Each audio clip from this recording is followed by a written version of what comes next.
Welcome to a playoff edition of the NBA Outlet. I'm your host, Nick Fay. With me, as always, Kory Waldron and Nikola.Cuvalo, special guest. What's up, guys? How's it going, everybody?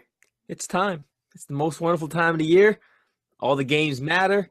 It's playoffs, baby. Playoffs. Kory, I'm very excited for the playoffs. Obviously, this is like the busiest day in the year for NBA media. You find out the matchups last night. Now it's time to preview all those series. We're going to jump into the Eastern Conference. We'll drop a separate pod for the Western Conference. But as always, check us out: iTunes, Blog Talk Radio, OTGBasketball.com, Google Play, and YouTube. But guys, let's jump right into it. First series we're going to talk about: Milwaukee Bucks versus Detroit Pistons, 1 versus 8. Preview, storylines. What are you looking forward to in this series? Oh, this series is surprisingly loaded with storyline. Actually, like, we're looking at Blake Griffin playing essentially on one leg the whole time, right? Like, if he's going to be in this series and he's not playing at his superstar level, like, you can expect the sweep to happen pretty much. Then you got Budenholzer trying to prove himself in the playoffs, right? The guy's got an all-time record of 17-22 in the playoffs, and this is all coming in the Eastern Conference, right? So a lot of losses to LeBron, but now he's got to prove himself in the LeBron-less East. And so Milwaukee seems like a roster that can go far, and he's got to utilize that, right? And otherwise it'll be viewed as a total failure in the coaching department. And so this series is actually pretty chalked up with storylines. I don't know. That's my thoughts. What about you, Kory? I know the Blake Griffin storyline is the biggest for Detroit, obviously. He was pretty much a non-factor and then finally clinching a spot because of the leg injury that he's suffering. And then you look at it from the Milwaukee perspective, Mike Budenholzer, his playoff success is definitely something to keep an eye on. For me, though, it's more so just Giannis Antetokounmpo, right? It's all about what he does in the playoffs now. The last couple of years, the Bucks haven't been able to get out of the first round. They've matched up with the Celtics, granted, both those times. But now it feels like this is their year to kind of make a staple. And what better mark to set the stage than to go out there in the first round and kind of show your will.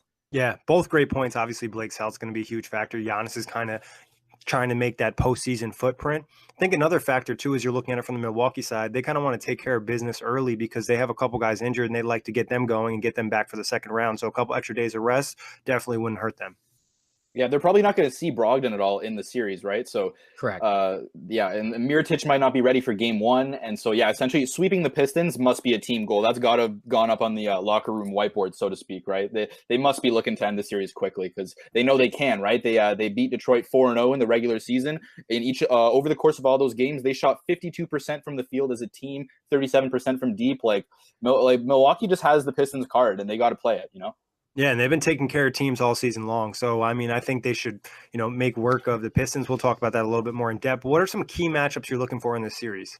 Okay, so besides the obvious, like, Giannis versus Blake Griffin matchup, like, you're also looking at things like Drummond versus Brook Lopez, right? So Lopez, now that he hits, like, so many, although he has gone ice cold in the month of April, like something like 2 from 13 or something, but he drags Drummond out to the perimeter, and Drummond is actually pretty slow-footed, so that would be something to see. He draws him away from the boards too.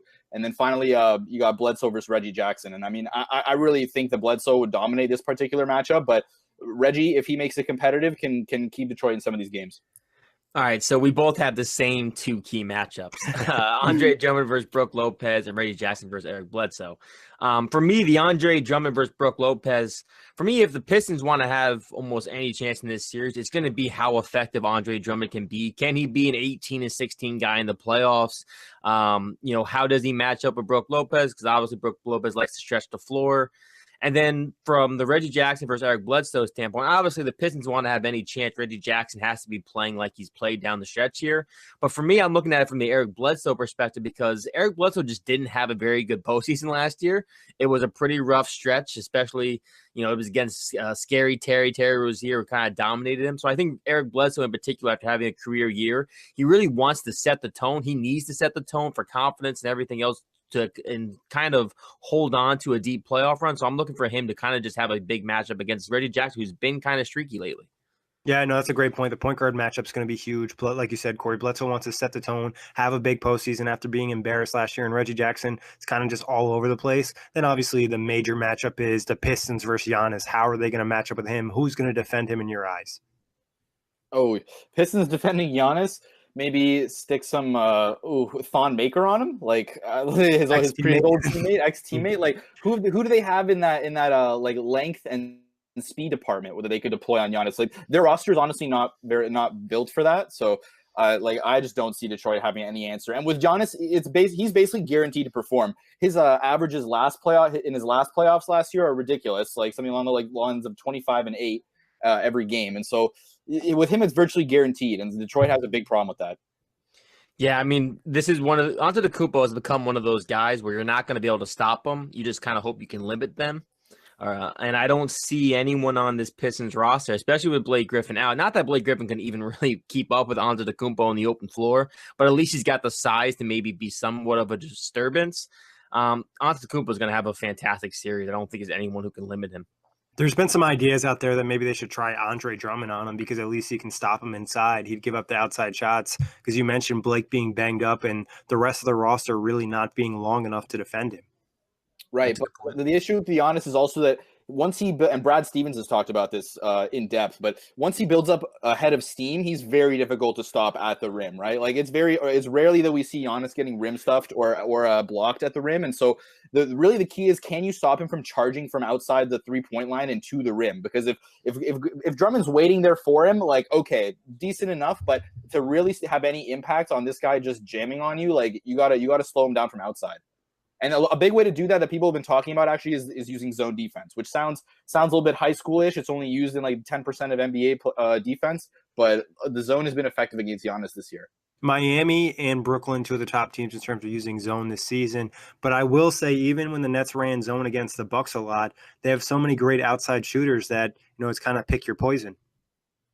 Yeah, I mean, like, definitely. It's like, yeah. And if teams are shooting greater than like something like 37, 38% from three, then the zone is not going to be the answer. You'll have to switch back to man in hopes of like locking down shooters on the perimeter. But Detroit just doesn't have the weapons for that, right? Like Detroit's roster, like I view this series as very much like Detroit got in the postseason. That's great, but like they really expect to make any noise against this Bucks team. Like they're just not. They don't match up well. They don't look all that motivated. Like there's been some pretty inspired play, like blowing out New York by 30, but I just don't see it going very far for Detroit, and that's the next point coming up, right? Yeah, I mean, and their best player not being 100%, I think anytime you go in a series and you're so dependent on that player being Blake Griffin and him not being able to play at his highest level, it just really hurts your chances. Talking X Factor, a non-player X Factor, though, what do you guys got? Kory, you want to go first? Yeah, I mean, for me, the X Factor, for the Bucks, there really isn't an X Factor. It's kind of just play your game. And then for the X factor for the Pistons is, can they shoot enough threes to keep up with the Bucks? Obviously, the Bucks had the 4th best offensive rating, the number 1 ranked defensive rating team, and I think they had the best net rating too at 8.7. So this is obviously a very complete Bucks team. The Detroit Pistons have struggled shooting-wise most of this season. Obviously, Wayne Ellington coming in was a nice addition. But for me, it's going to be, can the Pistons shoot enough from deep to even keep this a series? Okay, all right. So for me, I actually have 2 different X factors from those. I got Dwayne Casey as an X factor, right? So we're not trying to choose a player, so I'm choosing the coach because this guy's beaten the Bucks in the playoffs before. Obviously, that was with a better Raptors roster, but he does have experience in a playoff environment against this Bucks team, although not quite as, again, developed as they are currently. And then the other X factor I've got is Bucks versus Giannis versus zone defense. And again, like that's really Detroit's only key, like only way they're gonna win this matchup. Like any game in this matchup, if they want to even make it a 4-1 series, like gentleman's sweep, like they're gonna have to employ the zone and they're gonna have to do it effectively with the parts they've got. Great points, Kory and Nick. Now moving on to predictions, who do you have taking the series? I've got Is that even a question? I don't even know why I asked. I've got a 4-0 sweep, Milwaukee, baby. Yeah, Bucks in 4. I actually probably would have said Bucks in 5 if Blake Griffin was healthy, but because his health isn't 100%, it's Bucks in 4. Yeah, Bucks in 4 for sure. I mean, even if Blake's healthy, I think that Milwaukee is just so talented and they know what they're doing and how they're playing that they would just scrape this team up. Who's MVP of the series? Giannis Antetokounmpo. It's got to be the Greek Freak. Do I have to say it like that? It's if you want credit. No, I'm just kidding. It's Giannis Antetokounmpo. There we go. Excellent. There's our pronunciation right there. The Greek Freak, MVP for me as well. What would you rank this series on watchability 1 through 10? 4 out of 10. Brutal. This is my lowest ranking actually of any series we have, and I'm giving it a 5. It might have been a 6 if Blake Griffin was healthy, but it's a 5. Yeah, I'm going to go with 5 out of 10 as well. There's just not really a ton of hype, and I feel like I'm even being nice giving them a 5 just because I don't know if this is like one. If there's 2 games on at the same time, this one's definitely going on the back burner. Yeah. Now on to a series that's close to Nick's heart, and that's the Raptors versus the Magic, 2-7. All right, give me some storylines of this series. All right, so as everybody knows, the Raptors have a lot of players on their roster that combine for a lot of playoff experience, like games played. But the real question for these Raptors is, does that really mean anything in the context of like a team environment, right? The Raptors have to click as a team if they're gonna go on an impressive and deep run, right? Like they want to. So they have a lot of experience in their lineup, but they have to be able to translate that into like on-court chemistry, right? So like performance against, especially like they're being served up a softball essentially here in the Magic. So how they take care of this series will speak a lot for how like coalesced this team is at this point in the year, right? So it's really a testing the water series for these like loaded Raptors, and like I need them to perform well, like otherwise my heart will shatter. Yeah, there's 2 storylines I'm looking at. Well, actually, there's 3 I have written down. I'll touch on the Magic side first. For the Magic, it's the fact that this is like a good feel story. Obviously, they're in the playoffs. They're in the playoffs for the first time in 6 years, I want to say. Sounds right. Yeah, it seems about right. So first time in 6 years they're in the playoffs, maybe even 7, because I think Dwight Howard was in 2012. But even still, first time in the playoffs, finally, you get all these young guys some experience. It's good for the fan base and everything else, so that's a nice storyline. Then on the flip side, good point, Nick, on the Raptors playoff experience among the group. But there's 2 things I'm looking at. One, can Kyle Lowry finally have a good playoff run? Can he finally put it together, have some efficient games, and kind of obviously he's kind of the heart and soul of this Raptors team. Can he finally put together a nice playoff run? And then lastly, can the Raptors in general have this kind of like, this is more like an overall playoff storyline, but can the Raptors do enough to show Kawhi Leonard that this is the place to be for the future? And I think, as you mentioned, it kind of sets off in this first round series. A Magic team, which they should beat, which they should handle. Can they do it quickly? Can they do it efficiently and start this playoff run to try and keep Kawhi Leonard long-term correctly? Yeah, there's a lot of implications in terms of the postseason for a lot of big free agents, Kawhi being one of them. I'm excited for the return of a postseason Kawhi. Obviously, last year not playing. We get him back. We know he's a different animal in the playoffs. Then also on the Orlando side, a lot of lack of playoff experience for a lot of those guys, the young guys, old guys, whoever it may be. So that's an advantage the Raptors have, even though they probably haven't played together. Do you guys put any credit into the fact the season series was 2-2, or it doesn't really matter? Well, for a lot of those, either one of Lowry or Kawhi was out, and in the one game they played against them with both Lowry and Kawhi, they won 121-109, right? So, and then like as a team over the course of those 4 games, they actually shot pretty well from 3, 38%. And if the Raptors can put up like a good team shooting, 3-point shooting performance, I see this series going very easily for them. I put some stake into it, but again, the Raptors constantly had one or either Lowry or Kawhi missing time throughout the season, so it's kind of hard to gauge those season matchups, like Nick mentioned. Yeah, and I mean, you only put so much of that in the regular season. In terms of key matchups of the series, what are you guys looking at? So I've got Kawhi versus Aaron Gordon. I've got Terrence Ross versus the Green Ranger, Danny Green, and then Nikola Vucevic versus Marc Gasol. Those are my key matchups. Yeah, for me, my matchups are Lowry versus Augustine. Obviously, Lowry's had playoff struggles. Augustine had a career year. How does that match up? Vucevic versus Gasol / Ibaka, because I'm not really sure how the Raptors rotation will be, who they're going to throw out. Vucevic, obviously Vucevic being an all-star, he's going to have to be a driving force for Orlando. And then lastly, I have Kawhi versus Jonathan Isaac / Aaron Gordon. Kawhi's going to be out there trying to school young bloods, so I'm expected to see, like Nick mentioned, playoff Kawhi. Yeah, it should be really interesting. There's a ton of great matchups in terms of like the younger players versus older players. I think a lot of it is Orlando's front court versus Toronto's front court. And Toronto's obviously very skilled with Kawhi, Pascal Siakam, and Marc Gasol. And then they're Orlando throwing out Isaac, Aaron Gordon, and Vucevic. So I think that's probably the biggest matchup in the series in terms of talent. Definitely, I would have to agree. But that also is a lot of that is due to the fact that Orlando's backcourt is just terrible, right? So Yeah, I mean that's where they have their issues and their flaws. Also, I think the bench matchup. This is an area where Toronto's really excelled. Terrence Ross coming off the bench has been big for the Magic. What has he scored, like 100+ points in his last 100 minutes? Yeah, he's been on a tear. I know he had 36 last night or 26. I know he had another big game last night.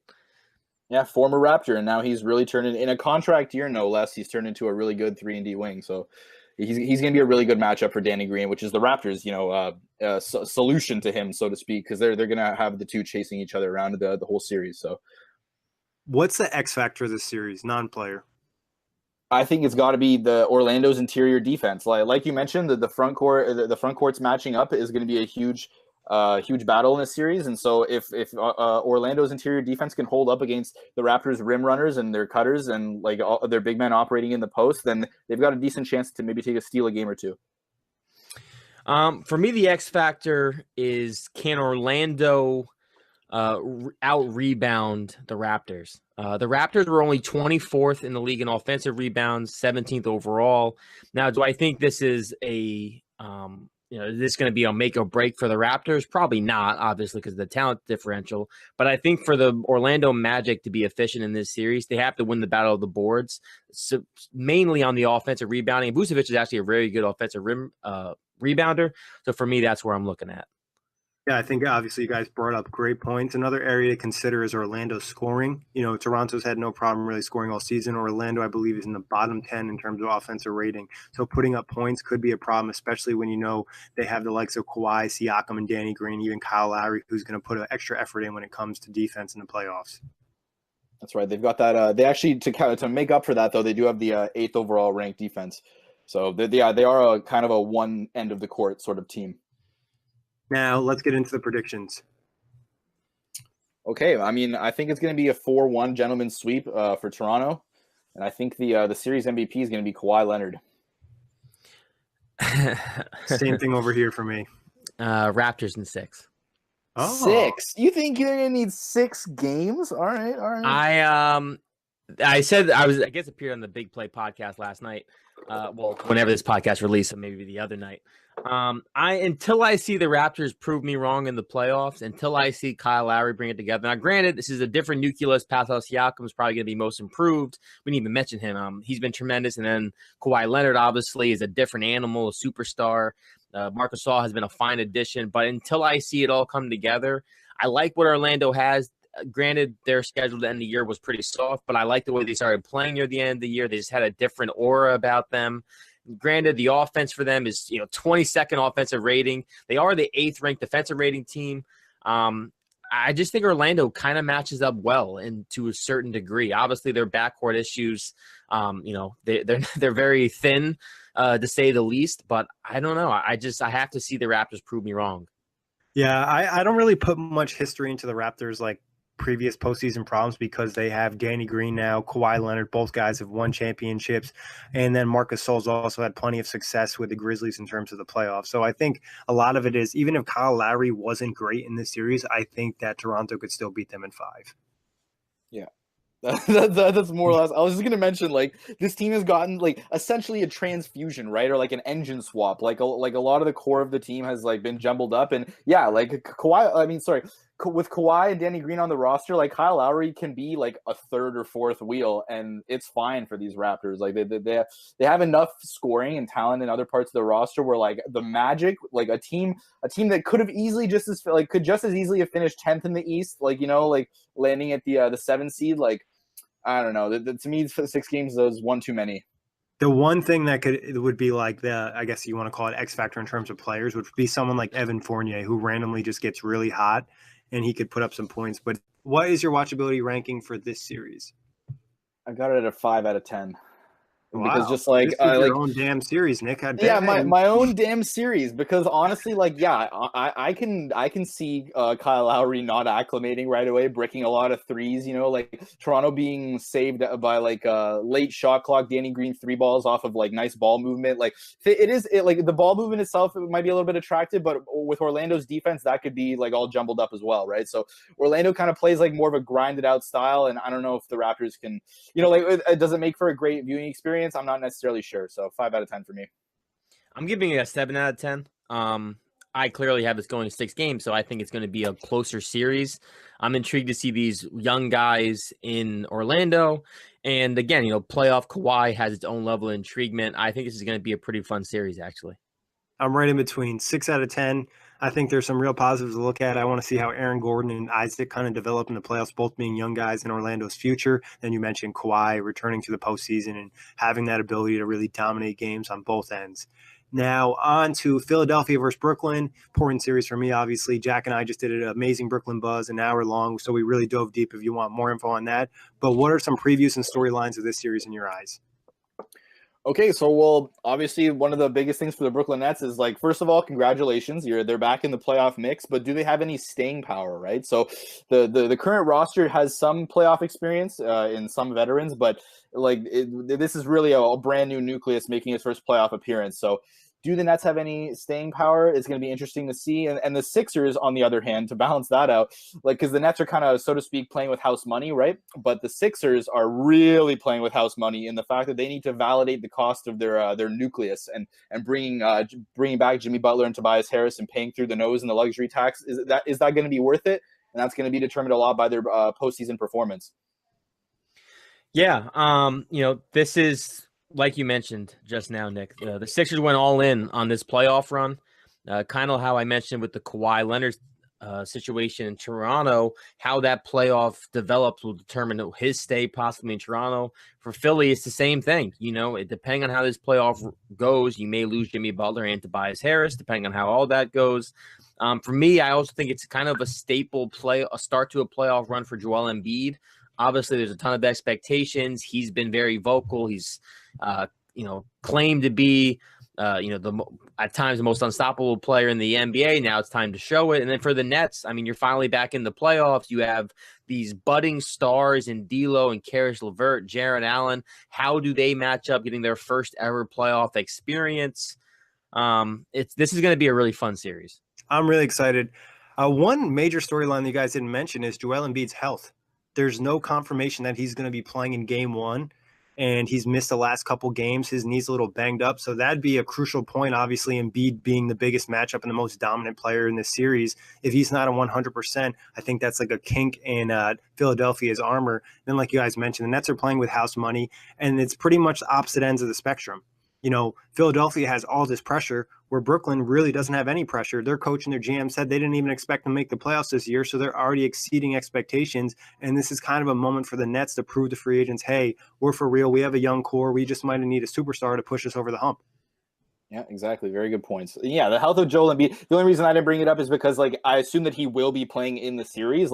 Philadelphia would have I can't imagine Embiid to miss more than I want to put it at 2 games max, right? So I just don't see any. I don't see too much of a difference, so to speak. I think he will make his appearance and he's going to have an impact. But that storyline speaks for itself. I think 1 game is probably most likely. I think I'm more intrigued by the fact, will he be 100% in the series? Obviously, 80% Joel Embiid is still really good, but it's something in an area, the Nets, his biggest problem will be him. Now, talking about that, key matchups, what are they for you guys? Yeah, so Embiid versus Jarrett Allen or whoever they throwing him down low. D'Lo versus Butler if they match up on the perimeter. Redick versus Joe Harris, so the battle of the snipers. And then, as I've been informed, Rodion Kurucs spends most of his time covering Ben Simmons. So Ben will obviously have a huge role in the series, especially if Embiid is out game 1 as they're operating point big. So whoever the Brooklyn Nets assign to him, and if it's Kurucs, then they're going to have to do a good job of covering the guy. Yeah, for me, I have Jarrett Allen versus Joel Embiid as a primary key matchup. Obviously, Joel Embiid is the vocal point of the Sixers offense. Jarrett Allen has been a tremendous rim blocker. Can he limit Joel Embiid a little bit? No. And then also, I have Karis LeVert versus Jimmy Butler. I'm assuming those guys get matched up, and I'm just interested to see the young, growing, budding star that LeVert seems to be becoming against an already established vet. Can LeVert cause some issues for Butler? Does Butler take advantage of LeVert? To me, that's one of the most interesting matchups in this series. So you guys brought up Jared Allen versus Embiid. I think it's actually like the entire Nets team versus Embiid. It's not going to be one person. It's going to be, matchups they throw at him, different guys. Ed Davis, they throw Rondae House-Jefferson in their last matchup a little bit. It's going to be throwing zones, double teams, whatever it may be. You're just trying to disrupt Embiid and make him uncomfortable in any way possible. And similar to what the Celtics did last year, you just want him to go into the post and not know what to expect. Is he going to get a double team this time? Is it going to be a single? You don't really want him to feel comfortable at any points in the series, especially if he's banged up. Then on the Nets side, I think the key matchup is the Nets guards attacking the Sixers defense, which hasn't been necessarily good in defending guards. In terms of the season series, which they did split 2-2, Karis LeVert, D'Angelo Russell, and Spencer Dinwiddie all averaged 19 points or more against the Sixers this season. Good point. Yeah. So it's going to be something interesting. And then obviously I think another key matchup is the Nets bench is a lot deeper than Philadelphia's in the playoffs. The benches do cut down, but something to keep an eye on if either team were to get into foul trouble. Now, X factors. Ooh, for me, it's an issue of depth. Like the Sixers have a lot of top end talent and not a lot of depth, and the Brooklyn Nets have a fair bit of depth. And then it's the question of what's winning out in the playoffs, right? And this series will be yet another litmus test to add to the pile, right? So the question of high value depth versus a lot of star talent. So we'll see. For me, the X factor for the Sixers is, can they maintain not having a lot of depth?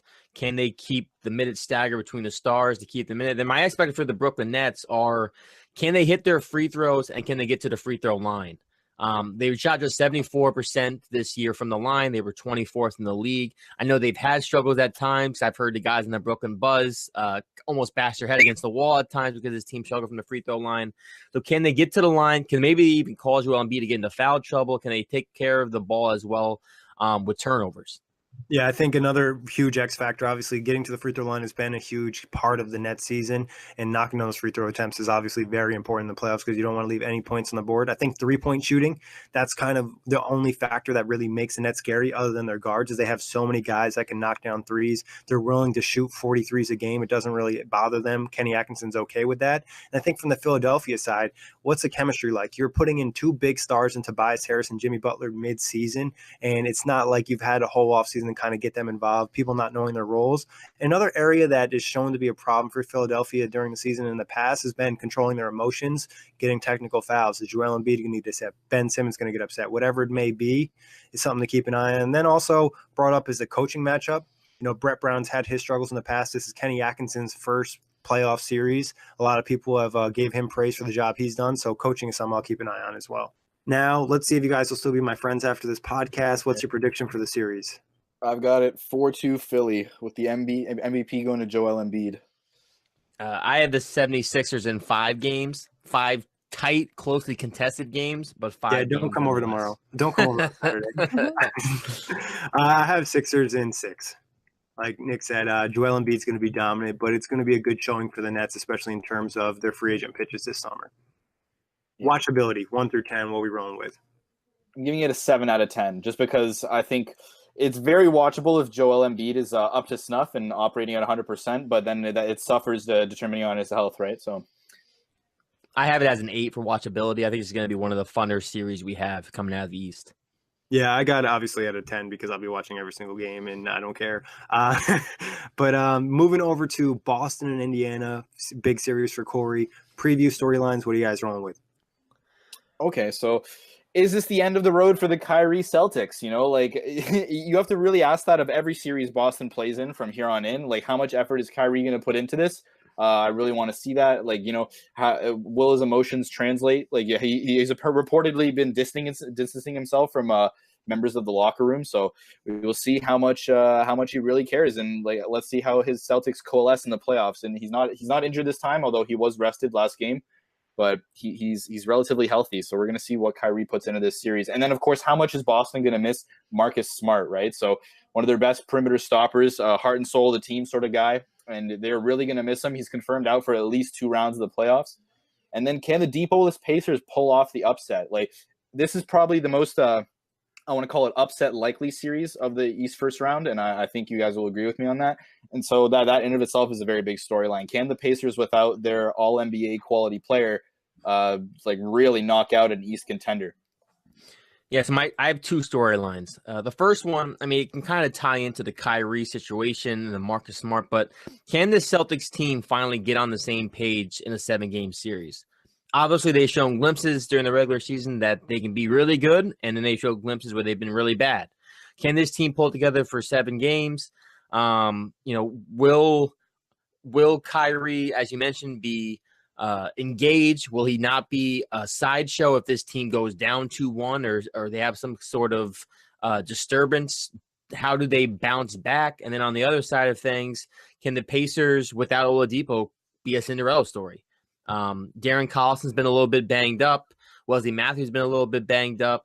Some of the guys they brought in, like Tyreke Evans, hasn't been very good. Can they get enough guard play? The guard play in general has been very bad for the Pacers. Can the Pacers get enough guard play to kind of keep them in this series? And can guys like Miles Turner, Domantas Sabonis, the new young guys, can they make a large statement in their first big playoff appearance being the guys? Yeah, I mean, you guys just pretty much covered every damn storyline of the series. Obviously, Boston and his chemistry, Pacers not having their star in Oladipo, and then Marcus Smart being out. What are the key matchups in this series? So I've got just two. Jaylen Brown versus Bogdan Bogdanovic. So Bogdanovic is pretty much the Pacers' primary perimeter threat and best 3-point shooter now that Oladipo is out. So they're gonna the Celtics will reportedly stick Brown on him he'll be the primary assignment. So that will very much determine a lot where the series goes, because Bogdanovic has been known to go nuclear for bits. Has a couple of 30-point games to his name. And then I've got Miles Turner versus Al Horford. Al Horford, obviously one of the fundamental players on the Celtics roster. If he's humming, the whole thing's usually humming. He's a very good anchor for them and offensive fulcrum. And how Miles Turner manages to control him down low will be a big factor. And Miles Turner, of course, was in Defensive Player of the Year running for a lot of the season. So he does have the capacity. So it's something to look out for. Yeah, my key matchups are Miles Turner versus Al Horford. Of course, if the Pacers are going to pull up the upset, it's going to lean heavily on Miles Turner. Can he limit Al Horford? And then vice versa, can Al Horford kind of take advantage of some of the weaknesses in Miles Turner's game? Can he bully him on the glass? Darren Collison versus Kyrie Irving. Darren Collison's been kind of banged up. The Pacers desperately need Collison's playmaking, his ability to shoot off the dribble. Obviously, Kyrie's going to be Kyrie and do his thing. And then the last key matchup for me is Gordon Hayward versus the Pacers bench. Hayward has had very good success against the Pacers this year coming off the bench. I know their last matchup last Friday or the Friday before, Gordon Hayward went, I think, a perfect 9 for 9 from the field or a 9 from 10 from the field in that closeout win that ensured the Celtics got home court. So who on the Pacers bench can kind of limit Gordon Hayward? Because with Marcus Smart out, that means Jaylen Brown and Gordon Hayward are likely going to get a boost in minutes. Of course, Terry Rozier as well. Again, excellent points, guys. You pretty much covered everything. I think for me, just the front court battle, you brought up Miles Turner. I also think it's Thad Young, Sabonis. That's the area where, the Pacers still have a lot of their talent. Can they take advantage of Boston in that area? And then you brought up a great point with Gordon Hayward, who's gotten really hot. It's going to be up to the Pacers bench to kind of step up. Kory, and this is just kind of a question I'm just throwing in there. Do you think the recent struggles of the Pacers is going to impact them in the series? You mentioned to me they've kind of struggled over the last month or so. Yeah, here, actually, I can interject some quick context. Indy is 10-14 since the All-Star break with a minus 1.1 net rating. So go ahead, Kory. Yeah, I mean, in March, they had the toughest schedule, one of the toughest schedules. They had the Thunder, they had the Warriors twice, Thunder twice, Celtics twice. They caught some injuries at the wrong time. I'm not overly concerned on that part because when you see the season matchup between the Pacers and the Celtics, despite the last game where the Celtics just simply dominated, Bogdanovic didn't look right, and Collison definitely was not 100%. So I'm not overly concerned in the 7-game series. I think these two teams just match up very well. I think there is some concern because that stretch was so bad, but this Pacers team, just from everything I've seen in the media and how they've handled conferences, especially how they looked after that last one where all the young guys played, I don't think they're worried. It was just one of those stretches where they got caught at the wrong time with a really tough stretch. Yeah, and that tends to happen. Obviously, you get all your hard games put into one bunch. You're not going to come out definitely super successful unless you're one of the elite teams. X factor in the series for both squads. So, yeah, Boston's team chemistry. What do they look like under the playoff lights? And then, of course, Nate McMillan's postseason readiness. So Nate McMillan's got a 17-28 overall playoff record in his career. So as a coach, at least, he was a player beforehand, a little bit better of a record. But his playoff performance is like, he has to add some stuff to the resume, essentially. So what he turns in with the Pacers this year can be a make or break sort of deal on his coaching resume. Yeah, for me, the X factor for the Celtics is clearly, can they be unified? Can they stay together? Does the chemistry cause any issues? And then for me, the X factor for the Pacers, it's three areas. Obviously, this being my squad, I'm a little bit more in depth. I'm looking at their issues. Can they get to the free throw line? They were 26 this year in free throw attempts at just 21 a game. Can they rebound? They were just 24th in rebounding. You can't let the Celtics get a rebound. Can you take care of the basketball? Now, granted, the Pacers are one of the better teams at not creating turnovers and not giving up the ball. But against the Celtics, when you don't have a guy like Victor Oladipo, you can't give away possessions. You have to limit the Celtics in transition. The Celtics, over the course of the last two games, I know a couple Fridays ago, they had 33 points in transition. I lost track last game because they were pretty much just running up and down the floor on the Pacers. Can the Pacers limit turnovers and limit the Celtics in the fast break will be crucial. So slowing down the game will be huge for the Pacers, obviously, and rebounding, like you mentioned, Kory. I also am interested to see when the game does slow down, how they're able to score offensively. If Boston's able to disrupt their sets, who's going to step up in that isolation situation, which comes up in the playoffs? Yeah, like who do you think the guy will be, Kory? Like, who's most likely to heat up and then be taking these clutch moments for like clutch shots for the team? I mean, it's got to be Bojan Bogdanovic. Obviously, he's been the guy all year. He's had a career year shooting-wise with shooting splits of like 48 and 42 and 80 from the free throw line. So it's got to be a guy like him. I mean, that's going to be who you lean on heavily. And then, I mean, that's it. That's the best guy. He's the one. He's probably the only guy who. And that doesn't make you nervous, like. Yeah, of course it makes me nervous. I mean, my season ended when Victor Oladipo went down. I'm playing with house money right now. Exactly. We weren't supposed to be a 3 seed for as long as we were, and the doomsday stretch got us to the 5 seed, and we still had at least one very winnable game against the Celtics that came down to Kyrie hitting a bucket with 0.2 remaining. So, it's been what it's been. This team's resilient. This team plays till the clock's out. And Bogdanovic is going to be the guy you lean on heavily because he's one of the few guys who can create his own offense. So down in crunch time, it's him. But it's really one of those situations where the ball's just got to be moving and the ball's got to find the right shot. And I know that sounds corny, but that's just how this Pacers team has operated since Victor Oladipo went down. Yeah, and the thing is, it just is more difficult, I think, to run your sets in the playoffs, especially after you get to game, 3, when everybody's seen the set and they're calling it out from the sideline. Do you think someone like Tyreke Evans could step up? I know his season hasn't been amazing, but he is a guy that can create his own offense a little bit. Honestly, I hopped on the Setting the Pace Pacers podcast last week, and we talked about Tyreke Evans. I mean, he's shooting 47% around the rim. I mean, this is a guy who just can't make layups even this year. So when you see stuff like that, it's just worrisome. Yeah, I mean, I guess he could turn it on, but there's just been no evidence of it to this point. He had a nice big game last night against the Atlanta Hawks. Whoop-de-doo. But I just you're making me feel really confident about the Pacers. At this point in time, when it comes to Tyreke Evans, I'd rather see Aaron Holiday. I'd rather see Edmund Sumner. I'd rather see the young guys. Tyreke just has been a disaster to this point as a Pacer. Damn, you hear that, Tyreke? He'd rather see Sumner. Oh, my goodness. All right, well, after that negative impact, what is your prediction for the series? I've got to go in 4-2 Celtics with my MVP being Kyrie Irving. I mean, I just want to give some context, too. Tyreke Evans shot 38% from the field and 35% from 3 this year. Really good. Yeah. And ironically played 69 games. Dun-dun-dun. Okay. So my prediction is Celtics in 7. I get my heart ripped out once again in another game 7.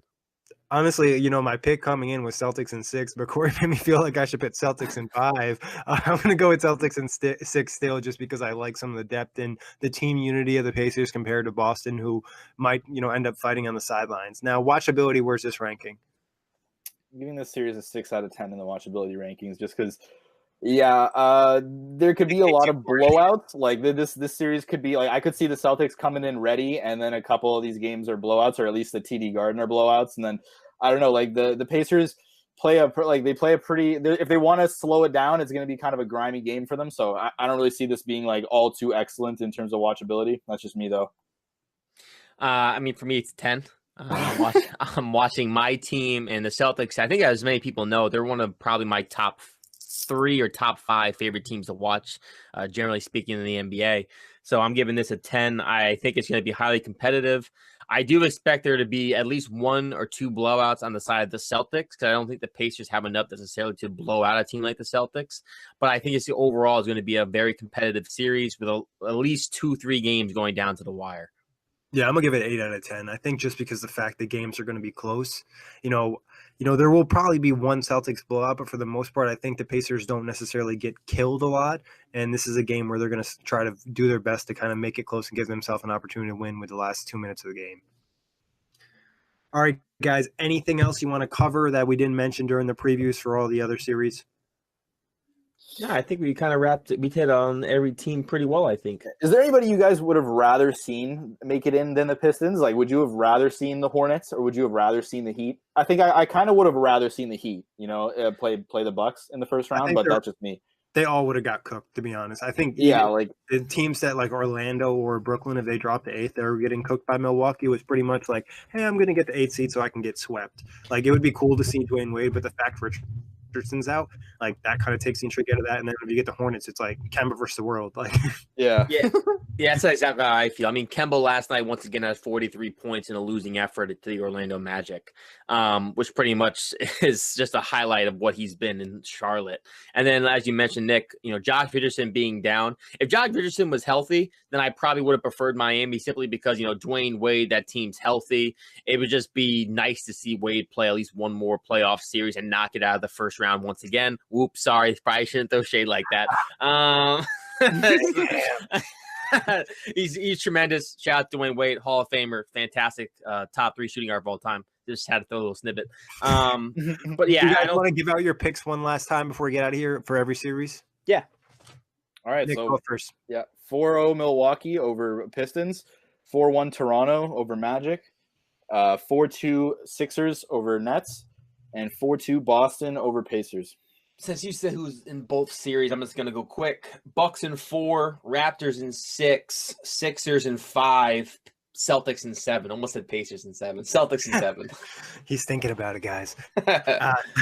Obviously, Bucks in 4, Raptors in 5, Sixers in 6, and Celtics in 6. And if you had to rank these series in terms of which is most likely for an upset, 1 through 4, how would you rank them? Obviously, we're putting the Pistons at 4. Yeah, Pistons are the least likely. Pacers, Celtics, number 1. And then I would probably go Sixers versus Nets as number 2, and then Raptors, Magic, and then, of course, Pistons, Bucks for the last. I agree. I'd go Pacers, Celtics first, Sixers, Nets second, Magic, Raptors third, and then Bucks last. I know I said Raptors in 6 and Sixers in 5 because if you remember the watchability, I gave the watchability more to the Nets. I think the Nets Sixers series is going to be really close. I'm just not sure the Nets have enough to really close out enough games against the Sixers. I'm sorry, Nick. I'm really burying myself before seeing you on Saturday, but you have to watch Game 1 with Jack and I. So hey, I hope they win. So I agree with you guys. I think that's about it. And if I were to defend the Nets a little bit, I think their guard play is going to be the biggest factor in the series, just because who's JJ Redick going to defend if they're putting out a lineup of Spencer Dinwiddie, D'Angelo Russell, and Karis LeVert? Yeah, exactly. So it should be a really fun Eastern Conference. The second round is going to be even better, but I think there'll be some entertainment other than the Milwaukee and Detroit series. And I'm sure Pistons fans hate us at this point, but oh well. just be happy you're here, Pistons fans. All right, it could have just as easily been Kemba and the Hornets. Like, shout out to Wayne Ellington, who pretty much made them get into the playoffs, because if they don't get it, it's funny. Could go on for a long discussion, but the Heat ended up trading away Wayne Ellington, who they knew was going to get cut. He ends up going to the Pistons. The Pistons end up getting the final playoff spot that the Heat wanted. And they could have used Ellington, especially when Josh Richardson went down.